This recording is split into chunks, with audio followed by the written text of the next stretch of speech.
అబ్బా ఎప్పుడు బిర్యానీనే ఏం తింటాం చెప్పుండ్రి. మంచూరియా, కేఎఫ్సి, కబాబ్లు సుత ఎప్పటికి తినేటియే. మళ్ళీ ఇప్పుడు ఏం కొత్తగా తినాలా అని ఆగమాగం కాకుండ్రి. గట్ల తినేటోళ్ళు ఇప్పుడు ఎక్కువ ఆలోచన చేయాల్సిన అవసరమే లేదులా. ఎందుకంటారా, గిది రంజాన్ మాసం కదా.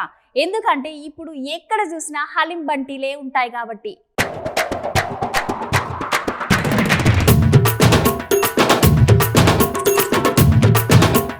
పట్నంలో ఒక బిర్యానీలు కుమ్ముడే కాదోలా హలీం దంచుడుసుతా ఎక్కువనే. పట్నంలో నిరుడు కంటే 7 జోరుగా చదువుతున్నట్టు హలీం వంటకాలు. బిర్యానీలు కడమ ఎప్పుడైనా దొరుకుతాయి, తినొచ్చు, కానీ హలీం అట్లా దొరకదు కదా.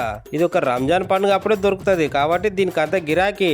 పెద్ద పెద్ద బట్టీలు పెట్టి బొక్కలు లేని మటన్, చికెన్, ఇంత గోధుమ పిండి, రవ్వ, నెయ్యి, బాదం అన్ని వేసి కట్టెల పొయ్యి మీద మంచిగా ఉడకబెడతారు. చికెన్ హలీం సుతా గంతే. అటెంకల గుత్ప కట్టెలు తీసుకొని ఉడికిన మటన్ ముక్కలను, చికెన్ ముక్కలు దంచుతే మొత్తం పిండి పిండి అవుతుంది. ఇక అట్లా కాగానే ప్లేట్లు వేసి ఇంత సోర్వ పోసి ఇస్తే కమ్మటి వాసనతో వస్తుంది. ఇక ఇంత నిమ్మకాయ వండుకొని తింటే ఉంటది కదా. అబ్బా చెప్తుంటేనే నోట్లో నీళ్లు వస్తున్నాయి కదా. అట్లుంటది. మళ్ళా ముస్లింలు ఒక్క పొద్దులు ఉంటారు కాబట్టి వాళ్ళే కాదోళ్ళ పట్నాలు ఉన్న వాళ్ళు అందరు తింటారు. చిన్న పిల్లగాల నుండి మొదలు పెడితే పెద్దోళ్ళ వరకు అందరు మస్తు ఇష్టంగా తింటారు. కావాల్సిన వాళ్ళు ఇండ్లకు పార్సల్స్ తో పట్టుకపోతారు. ఇప్పుడు సీజన్ ఆల్రెడీ షురు అయింది కాబట్టి ఎక్కడ చూసినా హలీం బట్టిలే కనిపిస్తున్నాయి. ఎక్కడ చూసినా పొట్టుకుంటున్నారు మంది సుత. కార్లాలు వచ్చి సుత పట్టుకొని పోతున్నారట. రంజాన్ పండుగ అయిపోయే వరకు తెల్లని దాకా దొరుకుతూనే ఉంటాయంట.